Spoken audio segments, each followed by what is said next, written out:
de los contratos relativos de dominio y todo. Igual voy a necesitar que ustedes participen también, que tengan a la mano su código civil, ya que es muy importante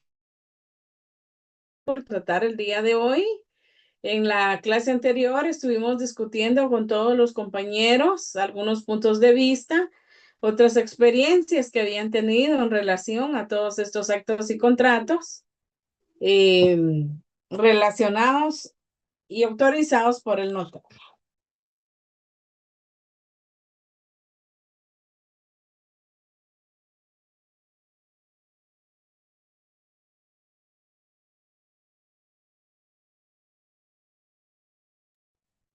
Muy bien, el negocio jurídico y el contrato. Tenemos el hecho jurídico, que es cualquier acontecimiento natural y humano. Los hechos jurídicos pueden ser acontecimientos naturales que solo suceden y no intervienen en la voluntad de la persona. Por eso es un hecho.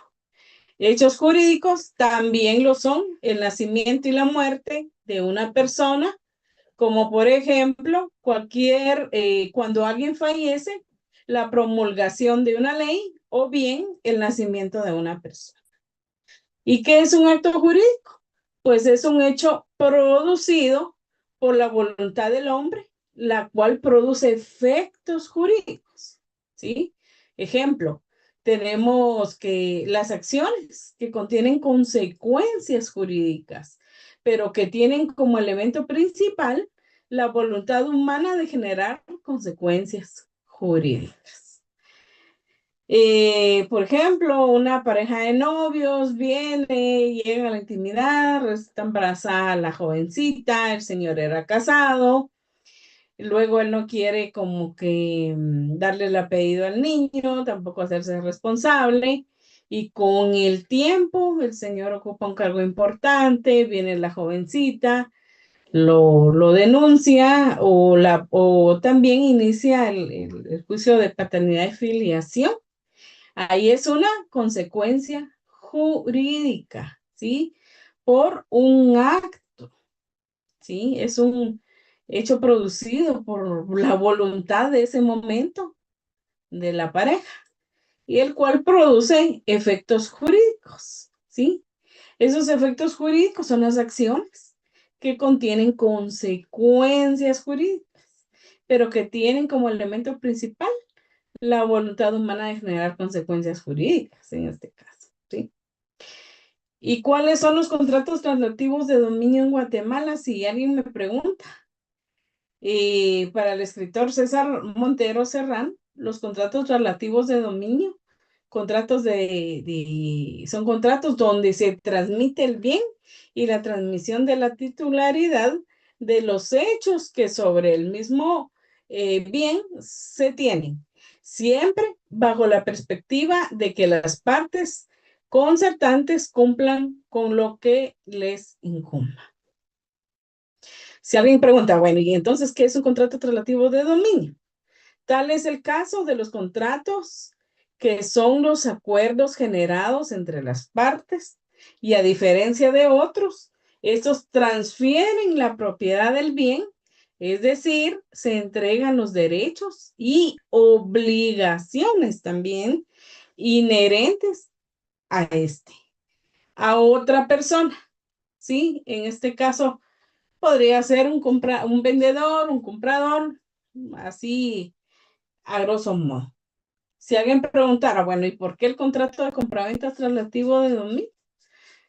Sencillo. La compraventa tiene las características que es un contrato translativo de dominio, ya que habrá una compraventa. Cuando uno de los contratantes se obliga a transferir la propiedad de una cosa a un derecho y el otro se obliga a pagar por ellos un precio cierto en dinero, ahí es la compraventa. Es donde trasladaron el dominio de la propiedad. ¿Y qué es un acto traslativo? Según en el derecho civil, es un acto jurídico que transfiere uno o más derechos o una universalidad de derechos en provecho de una persona. Y si me preguntan, ¿qué es un contrato de dominio? Un contrato de compraventa, por ejemplo, con reserva de dominio, ¿sí? Es un contrato entre el comprador y un vendedor privado para la compra de un bien real que contiene, por ejemplo, una vivienda. Con un contrato de compraventa con reserva de dominio, el comprador no recibe el dominio completo del bien real, ¿sí? En este caso, los contratos de compraventa con reserva de dominio son una manera de comprar una vivienda sin tener una hipoteca, por ejemplo. Los arrendamientos con la opción de compra y los contratos de alquiler con derecho a compra son otras maneras de comprar una vivienda sin una hipoteca. Para obtener todo este tipo de información, yo les voy a trasladar siempre un material que les voy a preparar previo al examen, el primer examen parcial, para que tengan el contenido y poder leerlo, ¿sí? Cuando se da un arrendamiento con opción de compra y contratos de alquiler con derecho a compra, la idea de no tener una hipoteca, los contratos de compraventa con reserva de dominio en general ofrecen menos protecciones para los compradores que las hipotecas. Los contratos de compraventa con reserva de dominio normalmente son ofrecidos por vendedores privados, no por un banco u otra institución financiera. Un contrato de compraventa con reserva de dominio debe indicar lo que tienen que hacer tanto el comprador como el vendedor. También dirá qué pasará si una parte viola o no cumple con el contrato, ¿verdad? Entonces, es muy importante saber de todos estos tipos de contrato para que cuando ustedes como notarios vengan y ya les toque realizar, autorizar una compra-venta de este tipo, por ejemplo, reserva de dominio, y ya sepan cuáles son las obligaciones previas y posteriores de todo lo que deben de ustedes realizar. Primero, para ustedes hacer bien conforme lo manda la ley, ese acto contrato, y también para quienes lo están contratando, quienes están contratando su servicio, usted debe de asesorarlos conforme a la ley también, para que ellos hagan ese acto contrato con todas las formalidades debidas. ¿Y qué es un contrato de compraventa con reserva de dominio?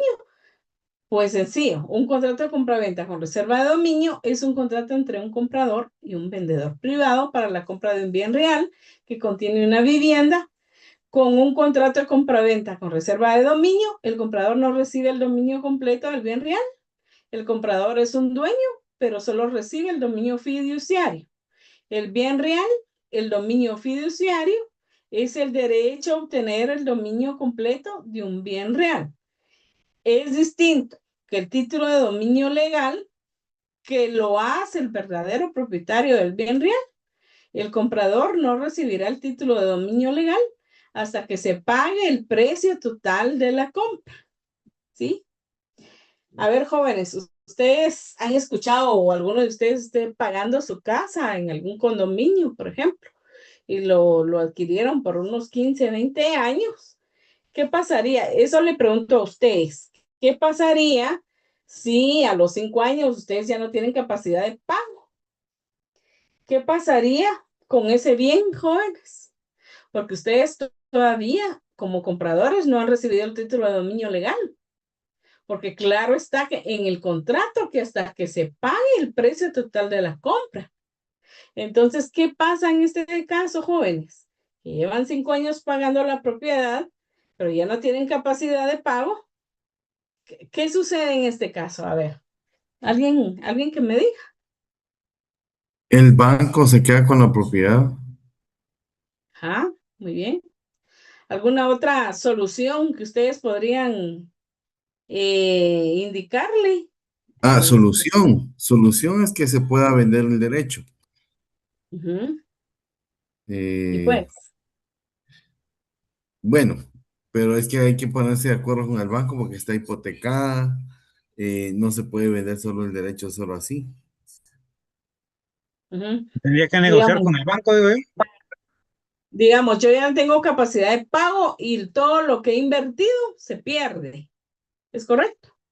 Pero si yo quiero recuperar ese dinero, entonces vendo el derecho a otra persona, la persona me paga lo que he invertido y él continúa dando las cuotas hasta cumplir con el precio total de la compra. ¿Será correcto?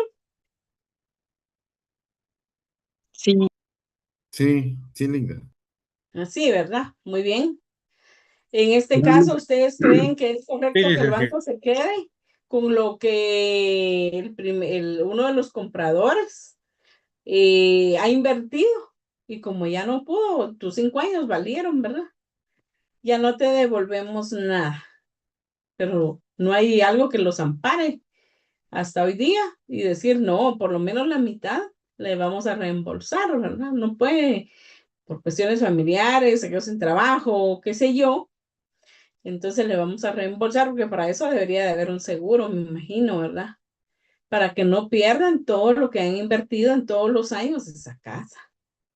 Pero bueno, acá los bancos siempre van a salir ganando. Hay varias clasificaciones de contratos. Tenemos el unilateral, el bilateral, el consensual, el contrato real, el contrato principal, el accesorio, el oneroso conmutativo. Y bueno, esto sería siempre para realizar algún tipo de contrato. Luego, en el Código Civil tenemos lo que es la división de los contratos. Está, si quieren anotarlo, está en el artículo 1587 a 1592 del Código Civil. Y los efectos que produce esos contratos los encontramos en el 1534 al 1537. Como aquí son buenos soldados y van a la guerra con sus armas, es como, por ejemplo, ustedes van con sus leyes, ahí están con las leyes aquí a la mano. Entonces, léanme, por favor, el artículo 1534 a 1537 del Código Civil, si son tan amables.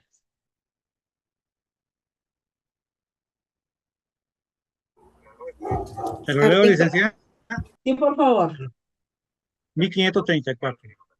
Artículo 1534. Efectos del contrato. Los que celebren un contrato están obligados. Los que celebren un contrato están obligados a concluirlo y a resarcir los daños y perjuicios resultantes de la inejecución o contravención por culpa o dolo.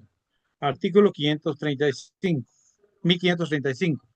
En todo contrato bilateral hay condición resolutoria y esta se realiza cuando alguna de las partes falta al cumplimiento de la obligación en lo que le concierne.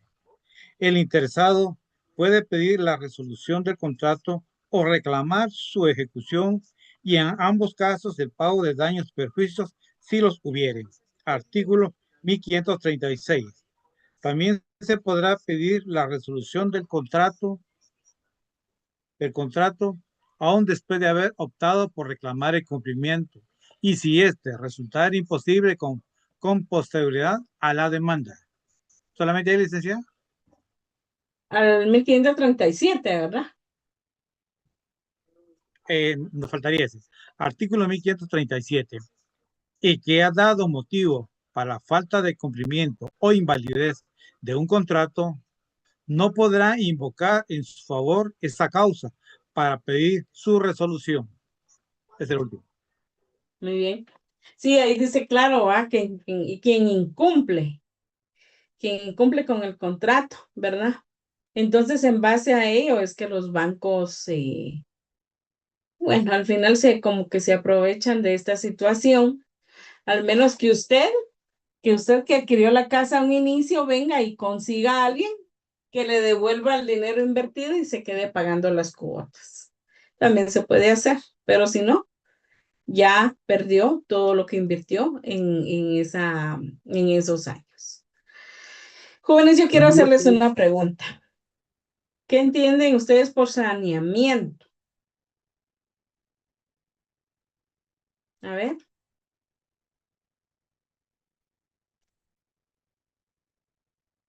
¿Qué entienden por saneamiento, jóvenes? Licenciada, yo creo que el saneamiento es esa cláusula estipulada en los contratos a manera de reparación al momento de que haya un vicio en el objeto o bien que exista una carga, un límite, ¿verdad? Un gravamen en el bien. Arreglar una parte del contrato, dice ahí. Dijo alguien ahí. Miren, saneamiento, nos referimos al saneamiento en todo contrato oneroso en que se transfiera la propiedad, la posesión, el uso, goce o disfrute de una cosa.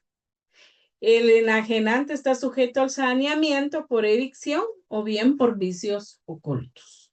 No obstante, los contratos pueden ampliar o restringir por pacto expreso los efectos del saneamiento y aún convenir en que éste no se preste, lo cual no es usual. A ver, ¿quién me lee los artículos 1543 y 1244, si son tan amables? Yo, licenciada, Gracias. 1543. El enajenante está sujeto al saneamiento por evicción o por vicios ocultos en todo contrato oneroso en que se transfiera la propiedad, la posesión, el uso, goce y disfrute de una cosa. Artículo 1544. Los contratantes pueden ampliar o restringir por pacto expreso los efectos del saneamiento y aún convenir en que éste no se preste, pero la renuncia al saneamiento no será válida si hubiera enajenante. Solo ellos dos, ¿verdad? Muy bien. Sí, en 1543 y 1244. Sí leyó los dos, ¿verdad? 1244. Ajá. Sí, Liga. Muy bien. Entonces, acá dice claro que de aún convenir a que este no se preste, lo cual no es usual, los contratantes pueden ampliar, modificar, restringir por pacto expreso los efectos del saneamiento. Jóvenes, yo les quiero preguntar algo. Bueno, eso ustedes ya lo saben, Liga, porque ya lo solo una leyeron. Liga. En el Digan. 12, en el 243, perdón, en el 1244, ahí sí está que es el saneamiento, ¿verdad? Sí. Porque ahí sí está más explicadito que en las otras versiones que hemos leído. Sí, ¿lo quiere leer otra vez? Sí, es que Lean. dice 1244.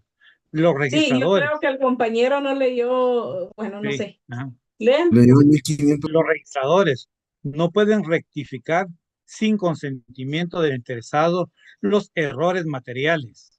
Se entiende que hay error material cuando se han escrito unas palabras por otras, omitiendo la expresión de alguna circunstancia, cuya falta no, no causa nulidad o equivocado los nombres propios, o las cantidades al copiarlas del título, sin cambiar por eso el sentido general de la inscripción, ni de ninguno de sus conceptos. Ese concepto, yo considero que es el concepto de Sí, saneamiento. exacto. Así es, 1244. Jóvenes, les sugiero que por favor los anoten en su cuaderno para poder posteriormente leerlos. Yo quiero hacerles una pregunta, jóvenes. ¿Qué ley regula lo relativo a las garantías mobiliarias en Guatemala? Pues obviamente la ley que les acabo de decir. ¿Pero qué número de decreto es? Pregunto. Aquí están en exámenes privados. ¿Qué decreto es la ley que regula lo relativo a las garantías mobiliarias en Guatemala, jóvenes? Es decreto 51/2007. ¿Cuándo fue aprobado? ¿O de qué fecha es? Del año 2008. 25 de octubre de 2007. Sí, así es. El 25 de octubre de 2007 se aprobó la Ley de Garantías Mobiliarias que regula la constitución, modificación, prórroga, extensión y ejecución de las garantías mobiliarias y consecuentemente la publicidad de las mismas. Ahora bien, jóvenes, tenemos en este sentido varios tipos de contratos civiles. Los contratos son una especie de convenio, que no se nos olvide. Un contrato es un acuerdo de voluntad entre dos o más personas para producir o transferir obligaciones y derechos. Jóvenes, cuando nosotros venimos y hacemos todos estos actos o contratos, ¿sí? De una compraventa de bien inmueble, una promesa de compraventa, etcétera, etcétera, todos estos contratos van dentro del tomo de protocolo, ¿sí? Pero cuando ustedes como notarios realizan todos estos contratos, también deben de cumplir con la obligación importante de realizar una razón de testimonio especial, ¿sí?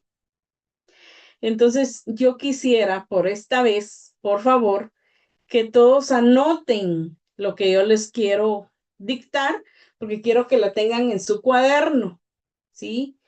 Eso es cómo debe de realizarse el testimonio especial en todos los actos y contratos que ustedes vayan a hacer. Así que por favor me anotan, me van diciendo si se quedan y si voy bien, pero sí necesito que lo escriban. Pues estamos virtualmente, si no yo se los hiciera ahí en la pizarra. Muy bien. Es testimonio especial, 2 puntos.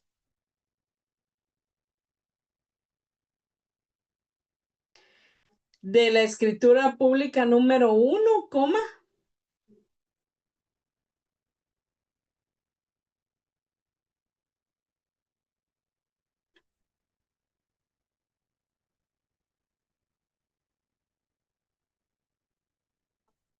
Que autoricé en esta ciudad, coma.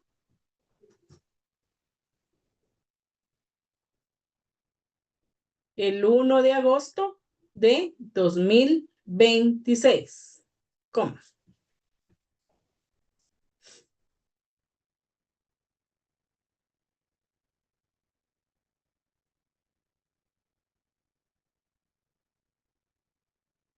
Para entregar al Archivo General de Protocolos, coma.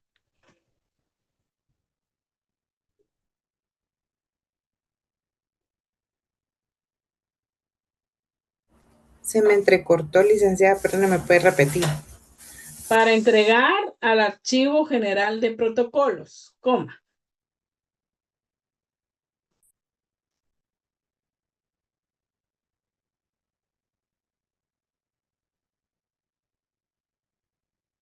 Extiendo, coma, sello y firmo.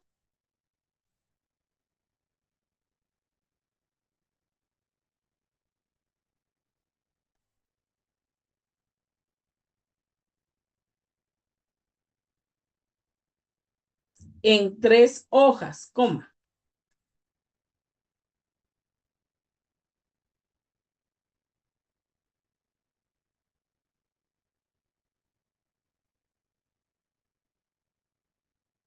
Siendo las 2 primeras en papel de fotocopia impresa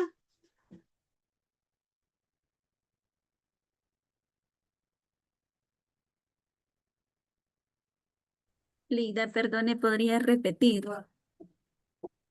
¿de dónde? Me quedé siendo las 2 hojas. Siendo las 2 primeras Ah, gracias, Lida. en papel de fotocopia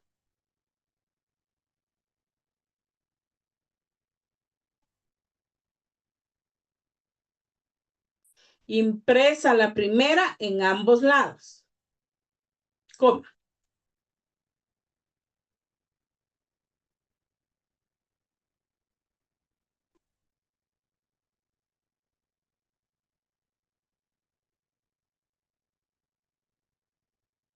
La segunda de un solo lado.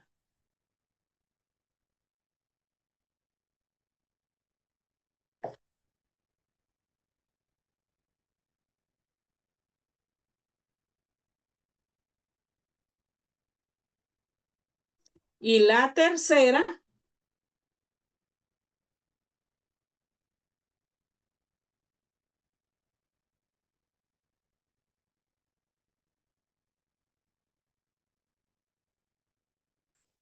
tercera que es la presente,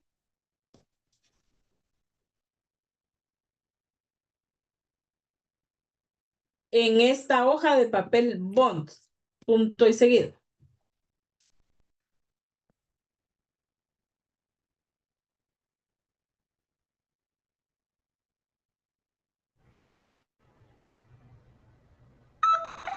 Linda, disculpe, dijo que es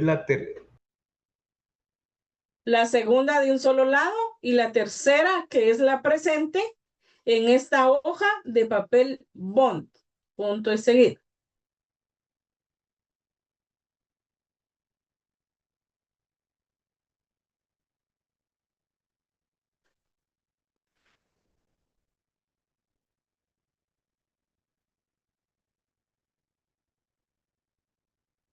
En la ciudad de Guatemala, coma,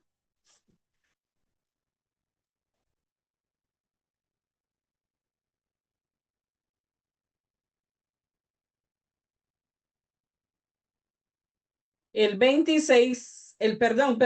6 de agosto de 2026. En la ciudad de Guatemala, coma, el 6 de agosto de 2026. Punto y aparte. Luego dejan unos 2 espacitos y firma y sello del notario.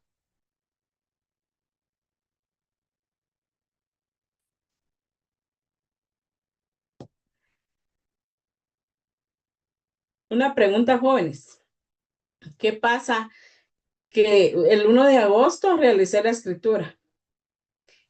Y hasta el 28 de agosto mando el testimonio al archivo. El testimonio especial. ¿Qué pasa? ¿Qué pasa ahí, jóvenes? Hay una multa, licenciada, creo que es de 25 quetzales, porque son 25 días hábiles posteriormente al fraccionamiento de una escritura pública para remitir el Exacto. testimonio. Sí. Entonces, ustedes como notarios, yo les sugiero que al momento de realizar un acto contrato, el testimonio especial, inmediatamente enviarlo al archivo de protocolos. 1 día, 2 días, al tercer día. Que mañana, que pasado, cuando sienten se llegó el día, el último día de recibir testimonios en el archivo de protocolos y tienen que pagar multa. Hace algunos años, cuando laboré ahí, y yo me acuerdo de que llegó un señor con varias cajas de testimonios y ahí pidiendo favor de que ya no le pusieran tanto las multas, que no sé qué, pero ¿cómo ahí? Si ya la ley. Y dice 25 quetzales por multa, imagínense, 25, y llevaba 300 testimonios. Imagínense cuánto tenía que pagar el señor. Y no le va a decir al cliente, mire, págueme las multas, porque yo por dejado, porque o no sabía, no leí bien la ley, que eran 25 días, y vine hasta 28 días, y ahora tengo que pagar, como que no, ¿verdad?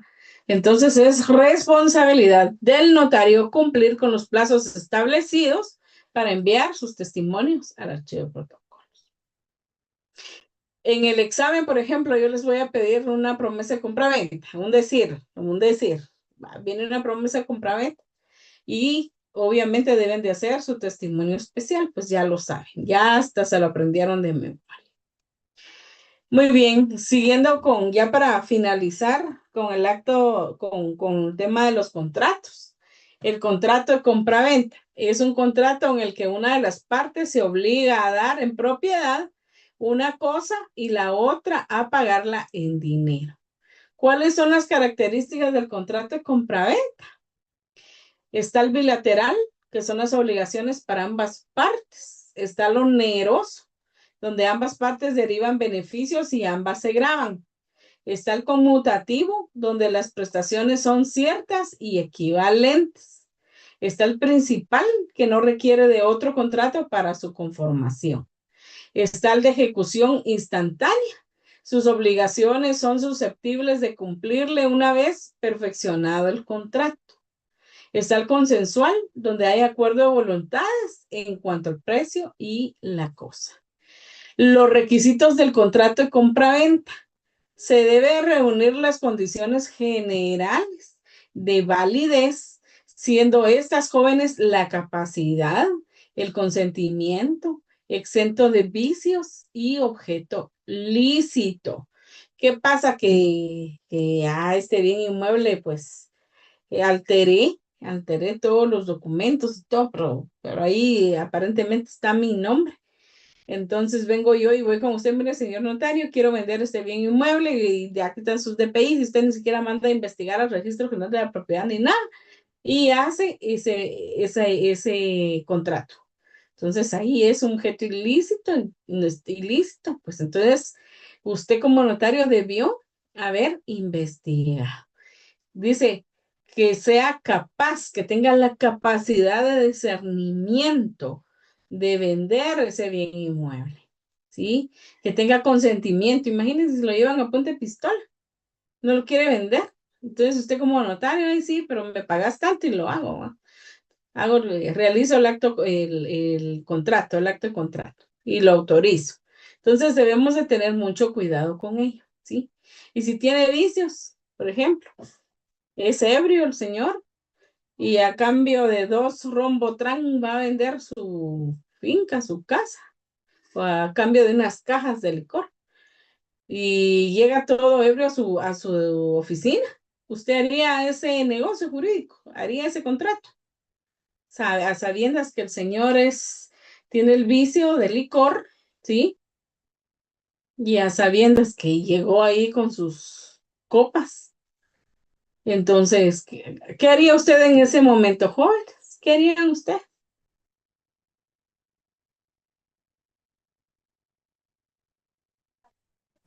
No, licenciada. No autorizar nada. Sí, miren, los vicios no solamente es el licor, hay un montón de vicios donde las personas han perdido sus bienes inmuebles a cambio de los vicios. Hay vicios, aunque ustedes no lo crean, pero no está acá regulado. Está el vicio de mujeres, el vicio de drogadicción, el vicio de alcohol, etcétera, etcétera. Y yo he visto también, hay historias palpables donde las personas han perdido sus viviendas, sus empresas, etcétera, a cambio de los vicios. Entonces, es importante, ustedes que tienen sus hijas, sus hijos desde pequeños, aconsejarlos, guiarlos y decir que es bueno, que es malo. Me decía mi mamá, bueno, yo soy de un pueblo, cuando me vine a la capital a estudiar a la universidad, me decía, bueno, ya sabes qué es bueno y qué es malo. Ya me cansé de estártelo repitiendo, me decía. Y tiene razón, yo hasta hoy día pues no bebo. Yo me mantengo mucho en reuniones sociales por mi trabajo, por qué sé yo.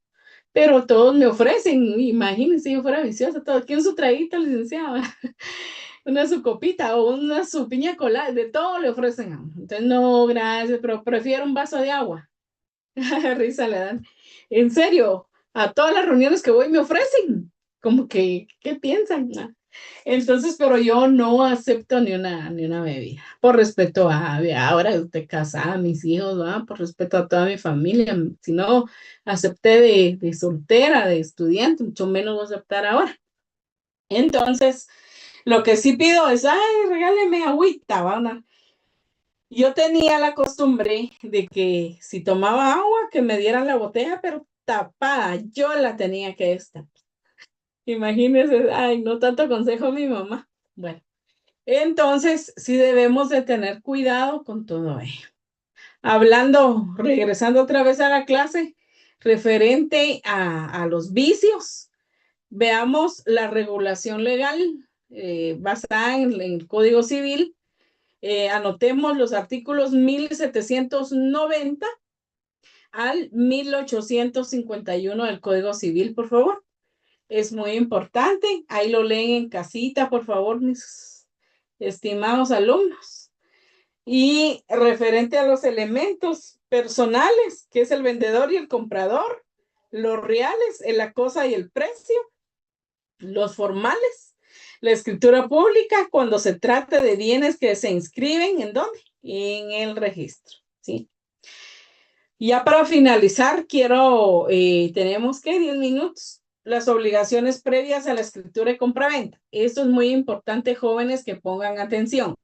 Debemos de conocer cuáles son las obligaciones que tenemos. Primero, solicitar los documentos personales de identificación, el título con que acreditan la propiedad. Si fuera a realizarse una desmembración, solicitar el plano de la finca, formarse. Asimismo, el recibo de pago del impuesto único, el YUSI, pero yo no sé cómo va a terminar todos estos líos que están ahora, que sí pagan YUSI, que no pagan YUSI, que bueno, esperemos, porque, digamos, les dije de un pueblo, allá la gente no paga YUSI, ¿va? Por eso, si se dan cuenta, los alcaldes de los departamentos, de municipios, calladitos, no dijeron nada. Pero acá en la capital sí se paga. Entonces, a ver en qué termina todo, que sea para bien para la población, para los habitantes y que sea lo mejor, ¿verdad? Asimismo, los números de identificación tributaria, si fuera una primera venta, y la autorización municipal para desmembrar, si fuera el caso de compraventa, de fracción o con desmembración. Esas son las obligaciones previas. Aparte, jóvenes, ustedes deben de mandar a investigar al Registro General de la Propiedad que ese bien inmueble no tenga ningún gravamen, ninguna anotación. Imagínense, está hipotecado el bien inmueble. El vendedor le dice, no, hombre, comprámelo, mira que el mueble tiene agua, tiene luz, tiene drenaje y todo está en orden, que comprámelo. Y viene usted como notario y como no cumplió con las obligaciones previas y dice, sí, hace la compraventa de ese bien inmueble, realiza, lo autoriza. Cuando va viendo, sí tiene una hipoteca de 900,000 quetzales. Entonces está en su obligación de decirle al señor, al comprador, mire, este bien inmueble tiene una hipoteca de 900,000. Pero yo cumplo como notario. Pero dice, no, hombre, no le digas nada, que ahí te voy a dar tus 300,000 y te vas ahí a Punta Cana. Nada de Punta Cana. Usted debe de actuar transparentemente y conforme lo manda la ley, y usted debe de decirle al señor, mire, este bien inmueble tiene una hipoteca. Si así lo quiere comprar, pues ya él, pero si no, pues ya, pues él sabrá si lo compra o no. Pero usted como notario cumplió, ¿sí? Con decirle que tenía un gravamen. Luego, las obligaciones posteriores a la escritura de compraventa de inmuebles. Primero, usted debe razonar los títulos o documentos que se tengan a la vista y cuyo contenido sufra una modificación en virtud de la escritura autorizada, ¿sí? El testimonio especial al Archivo General de Protocolos, que era el que yo ya les dicté y lo tienen en su cuaderno, dentro de los 25 días hábiles siguientes a la autorización de la escritura, pero les sugiero que lo hagan antes para no caer que el último día las colas o ya no da tiempo, etc. Asimismo, el testimonio o primer testimonio para el cliente, el cual se presenta al registro de la propiedad con un duplicado para registrarlo, ¿verdad? Y asimismo los avisos a la municipalidad de la localidad y la Dirección General de Catastro y Avalúo de Bienes Inmuebles DICABI. Esas son las obligaciones posteriores a la escritura de compraventa de bien inmueble. Ustedes no van a ser como aquellos notarios que llegaban al archivo, ¿verdad? Como dieron los avisos o no cumplieron con requisitos importantes. Ah, es que mi secretaria, pero ¿y acaso la secretaria está firmando? Pues quien está firmando es usted como notario. Entonces debe de tener en cuenta todas estas responsabilidades y que se cumplan a cabalidad. ¿De acuerdo? Así que, jóvenes, ¿tienen alguna duda? Y si no, el día miércoles vamos a continuar con todo licenciada Alejandrita. Yo les dejé una tarea a los de la sección, esta es la I, ¿verdad?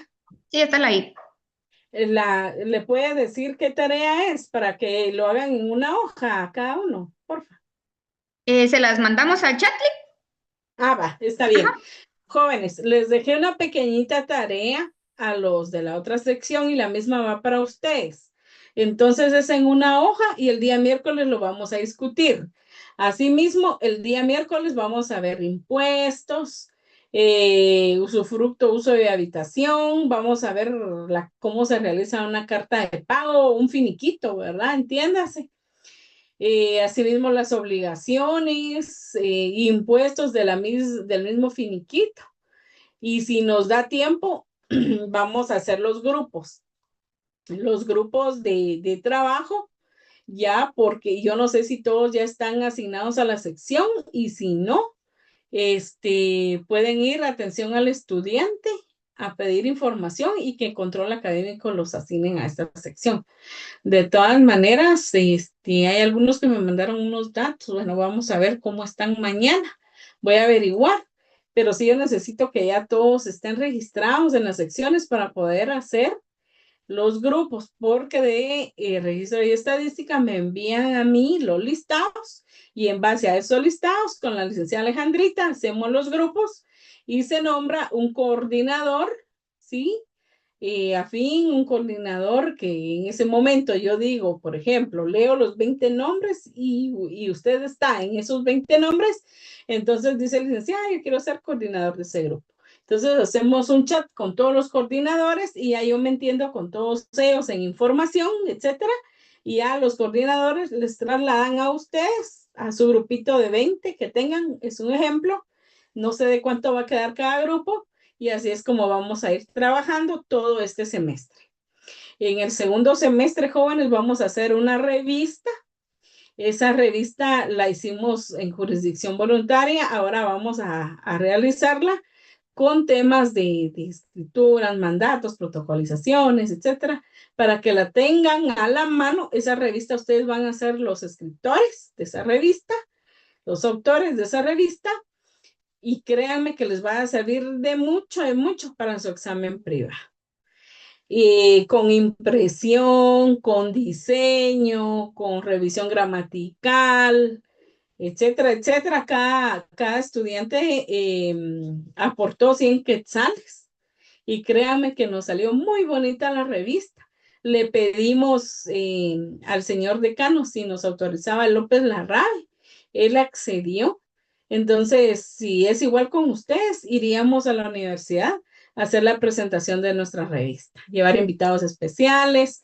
Luego Alejandrita y yo pues les damos ahí su refacción a todos y nos la vamos a pasar muy bien y ahí van a compartir con todos sus compañeros. Es una actividad ya como futuros abogados de aprovechar al máximo y va a ser una experiencia bonita que van a recordar como estudiantes universitarios de la Tricentenaria Universidad de San Carlos de Guatemala. Muy bien, si es tan amable de la fotografía, por favor. Ya estoy en mi compuli, ahorita la tomo yo. Gracias. Solo terminamos de ¿Pueden ver encender su cámara, jovencitos? Alguien tiene escrito USAC, nada más en su... Si la puede encender la cámara, por favor. Gracias. Voy a tomar la foto, Lick. 1, 2, 3. Permítame un segundo. Ya estamos, Lick. Muy bien, muchas gracias. Bueno, jóvenes, nos vemos el día miércoles. Se les va a mandar una pequeña tareita al chat. Dios me los bendiga y sigan adelante. Hasta pronto. Licenciada, solo una pregunta. En saneamiento, Feliz usted noche, mencionó el licenciada. artículo 1243.